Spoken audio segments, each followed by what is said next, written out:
Teaching गुरु YouTube channel में आप सभी छात्रों का हार्दिक अभिनंदन है, स्वागत है। मैं आमिर सर। पिछले वीडियो में मैं आपको राजनीति विज्ञान का 11 महत्वपूर्ण प्रश्न एवं उत्तर बताया था। इस वीडियो में मैं आपको पुनः कुछ महत्वपूर्ण ऑब्जेक्टिव क्वेश्चंस बताने वाला हूं। आप मेरे इस वीडियो को अधिक से अधिक छात्रों तक पहुंचाने के लिए अधिक से अधिक शेयर जरूर कर दें, ताकि बिहार बोर्ड के छात्र इससे लाभान्वित हो सकें। आप मेरे इस चैनल को सब्सक्राइब भी जरूर कर दें। आइए शुरू करता हूं। कुछ महत्वपूर्ण प्रश्न आपको जवाब देने के लिए 10 सेकंड का समय दिया जाएगा। अगर आपको उत्तर पता हो तो कमेंट बॉक्स में लिखकर जरूर बता दें। आइए शुरू करता हूं। पहला प्रश्न ध्यान से देखिएगा।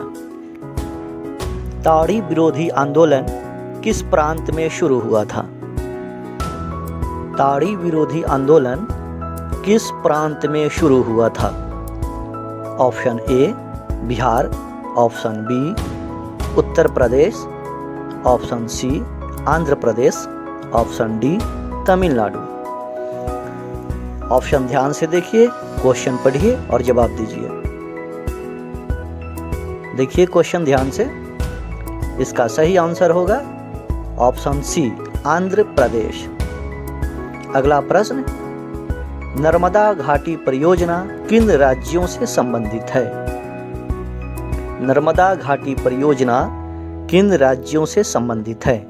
Option A Bihar, Uttar Pradesh, Madhya Pradesh, option B Tamil Nadu, Kerala, Karnataka, option C Paschim Bangal, Uttar Pradesh, Punjab, option D Gujarat, Maharashtra, Madhya Pradesh. Option ध्यान से पढ़िए, देखिए और अपना जवाब दीजिए। इसका सही आंसर होगा ऑप्शन डी गुजरात, महाराष्ट्र और मध्य प्रदेश। अगला प्रश्न, राजनीतिक दल का आशय है, अर्थात राजनीतिक दल से आप क्या समझते हैं या राजनीतिक दल किसे कहते हैं? ऑप्शन ध्यान से सुनिएगा। ऑप्शन ए अफसरों के समूह से, ऑप्शन बी सेनाओं के समूह से, ऑप्शन सी व्यक्तियों के समूह से, ऑप्शन डी किसानों के समूह से। क्वेश्चन ध्यान से देखिए। क्वेश्चन है कि राजनीतिक दल का आशय क्या है। ऑप्शन को ध्यान से पढ़िए, समझिए और जवाब दीजिए। इसका सही आंसर होगा ऑप्शन सी व्यक्तियों के समूह से। अगला प्रश्न, श्रीलंका कब आजाद हुआ था? श्रीलंका कब आजाद हुआ था? जिस तरह से अपना देश 1947 में आजाद हुआ था, उसी तरह से श्रीलंका भी हमारा पड़ोसी मुल्क है। तो बताना ये है आपको कि श्रीलंका कब आजाद हुआ था। ऑप्शन देखिए। ऑप्शन ए 1947 में, ऑप्शन बी 1948 में, ऑप्शन सी 1949 में या ऑप्शन डी 1950 में। ऑप्शन को देखिए ध्यान से और बताइए कि इसका सही आंसर क्या होगा। श्रीलंका कब आजाद हुआ था?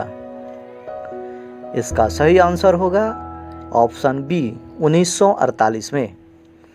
अगला प्रश्न, कि राजनीतिक दलों की नींव सर्वप्रथम किस देश में पड़ी थी? राजनीतिक दलों की नींव सर्वप्रथम किस देश में पड़ी थी, यानी राजनीतिक दल सबसे पहले कहाँ बना था? ऑप्शन ए ब्रिटेन में, ऑप्शन बी भारत में, ऑप्शन सी फ्रांस में, ऑप्शन डी अमेरिका में। बताइए इसका सही आंसर क्या होगा। इसका सही आंसर होगा ऑप्शन ए ब्रिटेन में। अगला क्वेश्चन ध्यान से देखिएगा और बताइएगा। इंपॉर्टेंट क्वेश्चन है कि कौन सा प्रमुख उद्देश्य प्रायः सभी राजनीतिक दलों का होता है? कौन सा प्रमुख उद्देश्य प्रायः सभी राजनीतिक दलों का होता है?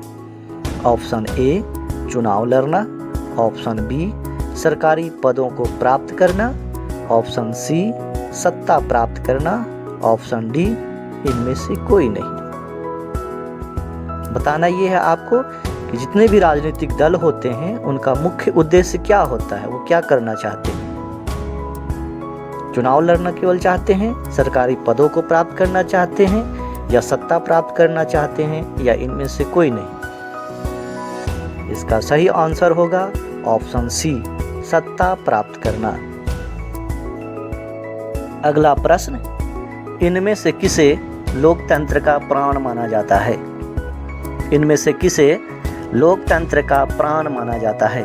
ऑप्शन ए सरकार को, ऑप्शन बी न्यायपालिका को, ऑप्शन सी संविधान को, ऑप्शन डी राजनीतिक दल को।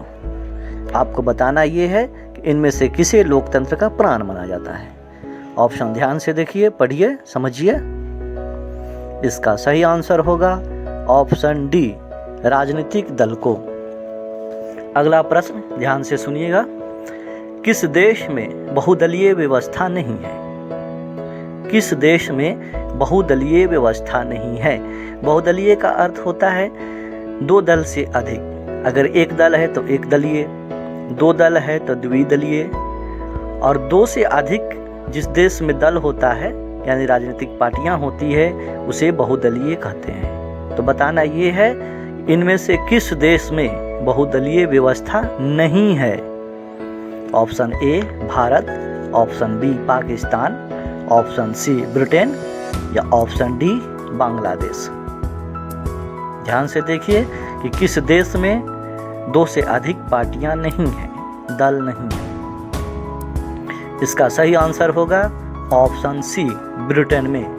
ब्रिटेन में द्विदलीय व्यवस्था है, यानी ब्रिटेन में केवल दो ही दल है, जबकि भारत में आप देखते ही होंगे कि चुनाव में बहुत सारी पार्टियां खड़ी होती है, बहुत सारे दल खड़े होते हैं चुनाव लड़ने के लिए, इसलिए भारत में बहुदलीय व्यवस्था है। अगला प्रश्न, गठबंधन की सरकार बनाने की संभावना किस प्रकार की दलीय व्यवस्था में रहती है? गठबंधन की सरकार बनाने की संभावना किस प्रकार की दलीय व्यवस्था में रहती है? ऑप्शन ए एक दलीय व्यवस्था, ऑप्शन बी द्विदलीय व्यवस्था, ऑप्शन सी बहुदलीय व्यवस्था, या ऑप्शन डी इनमें से कोई नहीं। गठबंधन यानी बहुत सारी पार्टियां मिलकर के जो सरकार बना लेती है उसे गठबंधन की सरकार कहते हैं। आपको हिंट्स मिल गया होगा, बताइए इसका कौन सा आंसर होगा? इसका सही आंसर होगा ऑप्शन सी, बहुदलीय व्यवस्था। अगला प्रश्न ध्यान से देखिएगा। अगला प्रश्न है, जनता दल यूनाइटेड पार्टी का गठन कब हुआ था? यानी जदयू का, जदयू इसका शॉर्ट फॉर्म में लिखते हैं जदयू। जनता दल यूनाइटेड पार्टी का गठन कब हुआ था? ऑप्शन ध्यान से देखिए। यह पार्टी, इस पार्टी के अध्यक्ष श्री नीतीश कुमार हैं। ऑप्शन ध्यान से देखिए। ऑप्शन ए 1992 में, ऑप्शन बी 1999 में, ऑप्शन सी 2000 में, ऑप्शन डी 2004 में। इसका सही आंसर होगा 1999 में, जबकि राष्ट्रीय जनता दल यानी राजद की जो पार्टी है, राजद जो पार्टी है उसका गठन हुआ था 1997 में। उसी के 2 साल के बाद जनता दल यूनाइटेड पार्टी का गठन हुआ था 1999 में। आज के लिए बस इतना ही। आप इन सारे प्रश्नों को अपने नोटबुक में नोट कर लेंगे और इसे कोशिश करेंगे कि याद कर लें। ये सारे प्रश्न बहुत ही महत्वपूर्ण हैं, इसलिए आप इसे ज़रूर याद कर लेंगे। आगे फिर मैं आप लोगों को राजनीति विज्ञान का ही कुछ प्रश्न बताऊंगा। 2-3 और वीडियो में राजनीति विज्ञान का ऑब्जेक्टिव क्वेश्चन समाप्त हो जाएगा। उसके बाद मैं इतिहास का प्रश्न शुरू करूंगा। अधिक से अधिक इसे आप शेयर ज़रूर कर दें। बहुत बहुत धन्यवाद।